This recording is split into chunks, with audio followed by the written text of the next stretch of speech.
श्री राधे कृष्ण दोस्तों। श्री अयोध्या जी में कनक भवन एवं हनुमानगढ़ी के बीच में एक आश्रम है जिसे बड़ी जगह अथवा दशरथ महल के नाम से जाना जाता है। काफ़ी पहले वहाँ एक संत रहा करते थे जिनका नाम था श्री राम प्रसाद जी। उस समय अयोध्या जी में इतनी भीड़ भाड़ नहीं होती थी, ज़्यादा लोग नहीं आते थे। श्री राम प्रसाद जी उस समय बड़ी जगह के कर्ता धर्ता थे। वहाँ बड़ी जगह में मंदिर हैं जिसमें पत्नियों सहित 4 भाई श्री राम, श्री लक्ष्मण, श्री भरत एवं श्री शत्रुघ्न जी एवं हनुमान जी की सेवा होती हैं। चूँकि सबके सब फक्कड़ संत थे तो नित्य मंदिर में जो भी थोड़ा बहुत चढ़ावा आता था उसी से मंदिर एवं आश्रम का खर्च चला करता था। प्रतिदिन मंदिर में आने वाला सारा चढ़ावा एक बनिए को, जिसका नाम था पलटू बनिया, भिजवाया जाता था। उसी धन से थोड़ा बहुत जो भी राशन आता था उसी का भोग प्रसाद बनकर भगवान को भोग लगता था और जो भी संत आश्रम में रहते थे वे खाते थे। एक बार प्रभु की ऐसी लीला हुई कि मंदिर में कुछ चढ़ावा आया ही नहीं। अब इन साधुओं के पास कुछ जोड़ा गांठा तो था नहीं, तो क्या किया जाए।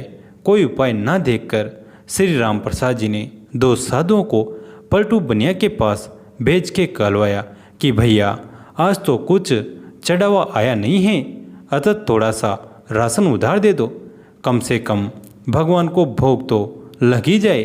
पलटू बनिया ने जब ये सुना तो उसने ये कहकर मना कर दिया कि मेरा और मोहन जी का लेना देना तो नगद का है, मैं उधार में कुछ नहीं दे पाऊंगा। श्री राम प्रसाद जी को जब ये पता चला तो जैसी भगवान की इच्छा कहकर उन्होंने भगवान को उस दिन जल का ही भोग लगा दिया। सारे साधु भी जल पी के ही रह गए।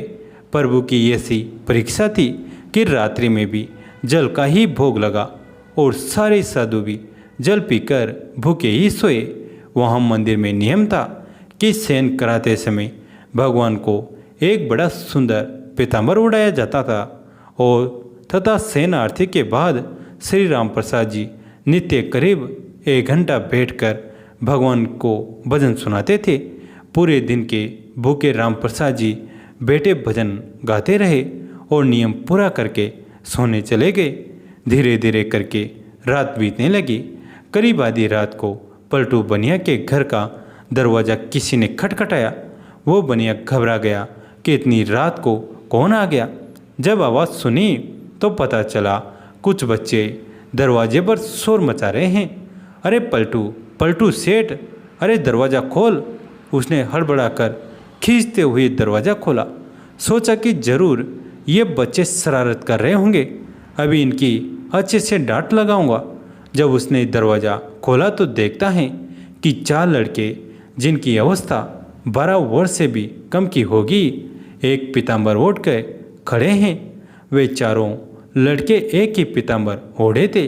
उनकी छवि इतनी मोहक, ऐसी लुभावनी थी कि ना चाहते हुए भी पलटू का सारा क्रोध प्रेम में परिवर्तित हो गया और वह आश्चर्य से पूछने लगा, बच्चों तुम हो कौन और इतनी रात को क्यों शोर मचा रहे हो। बिना कुछ कहे बच्चे घर में घुस आए और बोले, हमें राम प्रसाद बाबा ने भेजा है। ये जो पीताम्बर हम ओढ़े हैं इसका कोना खोलो, इसमें 1600 रुपये हैं, निकालो और गिनो। ये उस समय था जब आना और पैसा चलता था। 1600 उस समय बहुत बड़ी रकम हुआ करती थी। जल्दी जल्दी पलटू ने उस पीताम्बर का कोना खोला तो उसमें सचमुच चांदी के 1600 सिक्के निकले।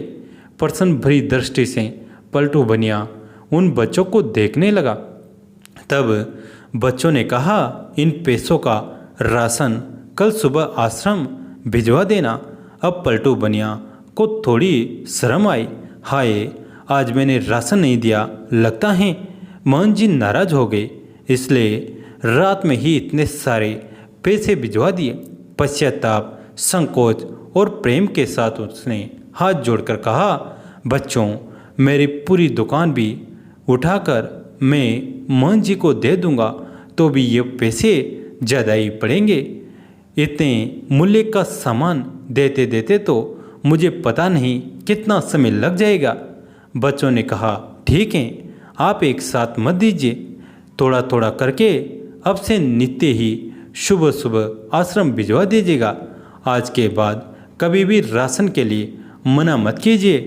पलटू बनिया को शर्म के मारे जमीन में गड़ा जा रहा था। वो फिर हाथ जोड़कर बोला, जैसी मांझी किया गया। इतना कह सुन के वो बच्चे चले गए, लेकिन जाते जाते पलटू बनिया का मन भी ले गए। इधर सवेरे सवेरे मंगला आरती के लिए जब पुजारी जी ने मंदिर के पट खोले तो देखा भगवान का पीताम्बर गायब हैं। उन्होंने ये बात राम प्रसाद जी को बताई और सबको लगा कि कोई रात में पीताम्बर चुरा के ले गया है। जब थोड़ा दिन चढ़ा तो गाड़ी में ढेर सारा सामान लदवा के कृतज्ञता के साथ हाथ जोड़े हुए पलटू बनिया आया और सीधा राम प्रसाद जी के चरणों में गिरकर क्षमा मांगने लगा। राम प्रसाद जी को तो कुछ पता ही नहीं था। वे पूछे, क्या हुआ? अरे किस बात की माफ़ी मांग रहा है? पर पलटू बनिया उठे ही ना और कहे, महाराज, रात में पैसे भिजवाने की क्या आवश्यकता थी?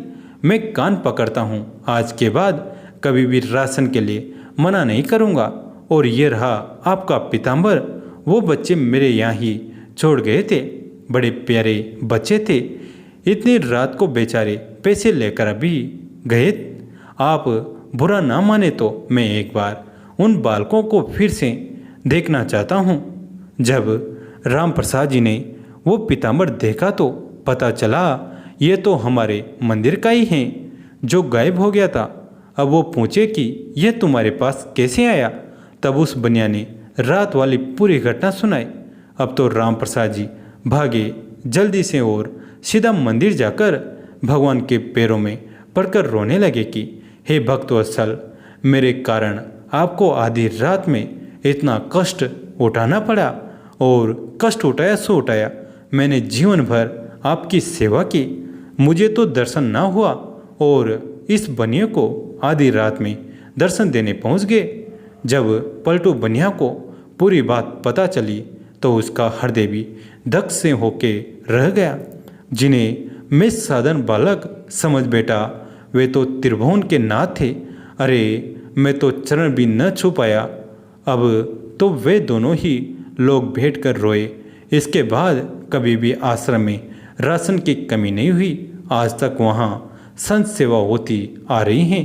इस घटना के बाद ही पलटू बनिया को वैराग्य हो गया और यह पलटू बनिया ही बाद में श्री पलटू दास जी के नाम से विख्यात हुए।